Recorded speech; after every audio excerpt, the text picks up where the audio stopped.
Pregnancy టైంలో చేసే స్కాన్స్లో NT scanning కూడా ఒక important scan. So NT scanning ఎందుకు చేస్తారు, ఎన్టీ స్కానింగ్ ఏ టైంలో చేస్తాము, అండ్ ఎన్టీ స్కాన్ ద్వారా తెలుసుకునే వివరాలు ఏంటి, ఈ డీటెయిల్స్ గురించి ఈరోజు డిస్కస్ చేద్దాం. నమస్తే, నేను డాక్టర్ కవిత, గైనకాలజిస్ట్, కీర్తన హాస్పిటల్, విశాఖపట్నం.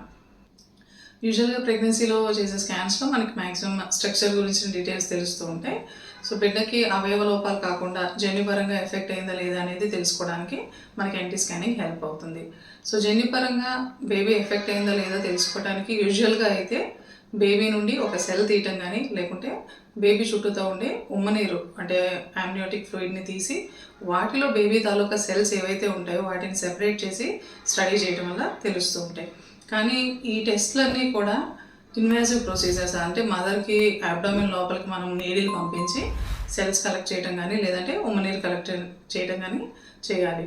ఇవన్నీ కూడా ఏంటంటే కొంతవరకు మదర్కి అండ్ ఆల్సో బేబీకి కూడా ఇబ్బంది కలిగించే టెస్ట్లు.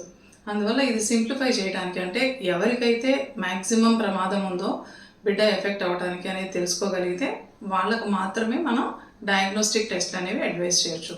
సో ఆ విధంగా ఎన్టీ స్కానింగ్ అనేది మనం బేబీ జెనెటికల్ ఇష్యూస్ ఉన్నాయా లేదా, ఒకవేళ ఉంటే కనుక ఎంత రిస్క్ ఉంది అనేది తెలుసుకోవడానికి హెల్ప్ అవుతుంది. యూజువల్గా ఎన్టీ స్కానింగ్ అనేది 11 వీక్స్ 5 డేస్ నుంచి 13 వీక్స్ 6 డేస్, అంటే ఇంచుమించుగా 12 నుండి 14 వారాల మధ్యలో స్కానింగ్ అనేది చేస్తూ ఉంటాం.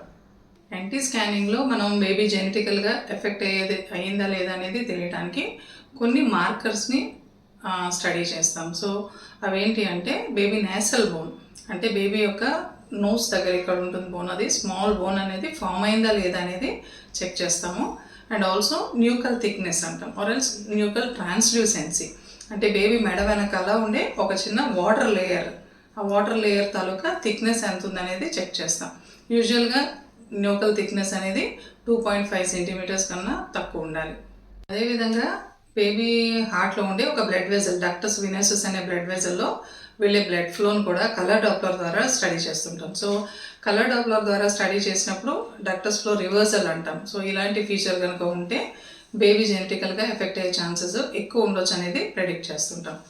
సో ఈ 3 ఫీచర్స్ తోటి, అంటే బేబీ నేసల్ బోన్ ఫామ్ అయిందా లేదా, ఎన్టీ థిక్నెస్ అనేది ఎంత రేంజ్లో ఉంది, అండ్ డక్టస్ వినసస్ ఫ్లో ఎలా ఉంది, వీటితోటి మనం కొంతవరకు బేబీ జెనెటికల్గా ఎఫెక్ట్ అయిందా లేదా అనేది అసెస్ చేయగలుగుతాం. సో ఓన్లీ జెనెటికల్ స్క్రీనింగ్ పర్పస్తోనే కాకుండా అదర్స్ డిఫెక్ట్స్ అనమాట, అంటే బేబీ ఈ టైం కల్లా కూడా baby head, hands and legs, abdomen, spine ఇవన్నీ కూడా ఫామ్ అవుతూ ఉంటాయి. సో వీటిలో వచ్చే మేజర్ డిఫెక్ట్స్ ఏమైనా ఉన్నాయా లేదా అనేది కూడా మనం ఎన్టీ స్కానింగ్లో తెలుసుకోగలుగుతాం. And also placenta position. So యూజువల్గా చాలామంది అడుగుతూ ఉంటారు, మేము జర్నీస్ చేయవచ్చా లేదా, ఇట్లాగా రొటీన్గా మేము అందరికీ అడ్వైస్ చేసేది ఏం చెప్తాం, ఫస్ట్ 3 months కంప్లీట్ అయ్యేంత వరకు కూడా జర్నీస్ అనేది చేయొద్దు అంటాం. సో ఈ స్కానింగ్లో ఏంటంటే ప్లెజెంటా పొజిషన్ తెలుసుకోవడం వల్ల ఇన్ కేస్ ప్లెజెంటా కనుక కిందకి లేకుండా నార్మల్గా పొజిషన్లో ఉంటే జర్నీస్ అనేవి చేయొచ్చు అనేది అడ్వైస్ చేస్తూ ఉంటాం. సో అట్లాగా ప్లెజెంటా లో లయింగ్ ఉందా లేదా అనేది తెలుసుకోవచ్చు. అట్లాగనే సర్వికల్ లెంగ్త్ అనేది వెరీ ఇంపార్టెంట్, ఎందుకంటే అబార్షన్ రిపీటెడ్గా అబార్షన్స్ హిస్టరీస్ ఉండడం కానీ, లేదంటే ప్రీటర్మ్ డెలివరీస్, నెలలు నిండకుండా డెలివరీస్ ఉండడం కానీ, ఇలా ఉండే వాళ్ళలో సర్విక్స్ లెంగ్త్ అనేది షార్ట్గా ఉంటుంది. సో మనం ఈ మంత్స్ నుంచే మనం సర్విక్స్ లెంగ్త్ని ఫాలో అప్ చేయాల్సి ఉంటుంది. ఒకవేళ షార్ట్ సర్విక్స్ ఆల్రెడీ ఉంటే ప్రొఫిలాక్టిక్గా మనం ముందే సర్వైకల్ స్టిచ్ వేయటం లాంటి డెసిషన్స్ అవి తీసుకోవచ్చు. సర్విక్స్ లెంగ్త్తో పాటు మనం యూట్రైన్ ఆర్టరీ డాప్లర్ అనేది కూడా ఈ స్కాన్లో టెస్ట్ చేస్తూ ఉంటాం. సో ఈ టెస్ట్ ద్వారా మదర్ నుంచి గర్భాశయానికి వెళ్ళే బ్లడ్ ఫ్లో అనేది ఫ్రీగా వెళ్తుందా లేదా రెసిస్టెన్స్ ఉందా అనేది తెలుసుకోగలుగుతాం.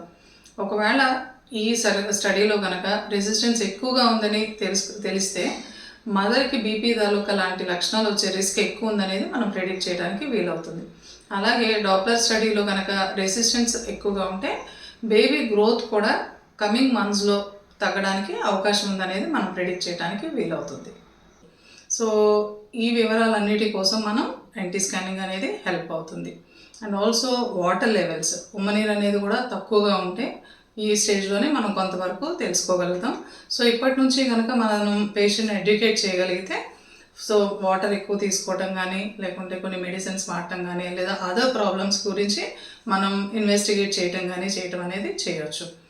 అందువలన ఏంటంటే ఎన్టీ స్కానింగ్ అనేది it's like very important not only for genetical problems and also for major structural defects and pleasant position and cervical length. So ఈ 4 వివరాలు తెలియడానికి ఎన్టీ స్కానింగ్ అనేది చాలా ఇంపార్టెంట్.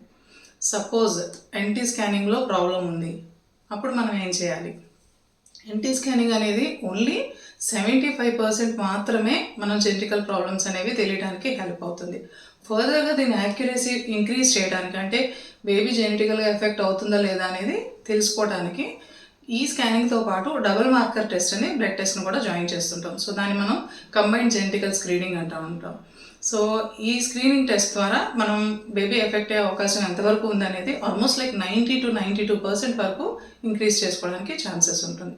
ఒకవేళ ఈ కంబైన్డ్ స్క్రీనింగ్లో కనుక బేబీ ఎఫెక్ట్ అయ్యే ఛాన్సెస్ తక్కువ ఉన్నాయంటే రొటీన్గా మనం అందరు ప్రెగ్నెంట్ ఉమెన్ లాగానే కన్సిడర్ చేసి ప్రెగ్నెన్సీస్ కంటిన్యూ చేస్తూ ఉంటాం. అండ్ ఫర్దర్గా మనం టిఫా స్కానింగ్స్ వాటితోటి ఫాలో అప్ చేస్తాం.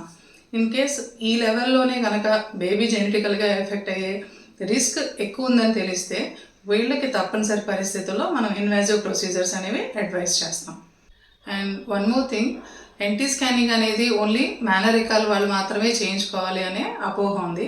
కానీ అది కరెక్ట్ కాదు. ఎందుకంటే ప్రతి బేబీకి కూడా జెనెటికల్ ప్రాబ్లమ్స్ వచ్చే ఛాన్సెస్ అనేవి ఉంటాయి. సో అందువల్ల ప్రతి ఒక్కళ్ళు కూడా ఈ టెస్ట్ కనుక చేయించుకోగలిగినట్లయితే జెనెటికల్గా ఎఫెక్ట్ అయితే బేబీని మనం ముందుగానే తెలుసుకోవడానికి అవకాశం ఉంటుంది. అండ్ సెకండ్ థింగ్, మేజర్గా స్ట్రక్చరల్ డిఫెక్ట్స్ ఏమన్నా ఉంటే, అంటే ఒక్కోసారి బేబీ హెడ్ ఫామ్ అవ్వకపోవడం, గ్రాస్గా స్పైన్ డిఫెక్ట్స్ ఉండడము, లేదంటే పొట్ట లోపల పేగులన్నీ బయటకు వచ్చేస్తాయి, ఎగ్జాంపుల్స్ అంటాం. సో ఇలాంటి కండిషన్స్ అన్నీ కూడా ముందుగానే తెలుసుకోగలుగుతాం. సో టిఫా స్కానింగ్ వరకు కూడా వెయిట్ చేయాల్సిన అవసరం లేకుండా ముందుగానే ప్రెగ్నెన్సీ టర్మినేట్ చేసి మదర్కి ప్రమాదం లేకుండా ప్రొటెక్ట్ చేసుకోవచ్చు. సో తప్పనిసరిగా మీ గైనకాలజిస్ట్ని మీరు ఎన్టీ స్కాన్ అనేది ఇన్సిస్ట్ చేసి చేయించుకోండి. Thank you.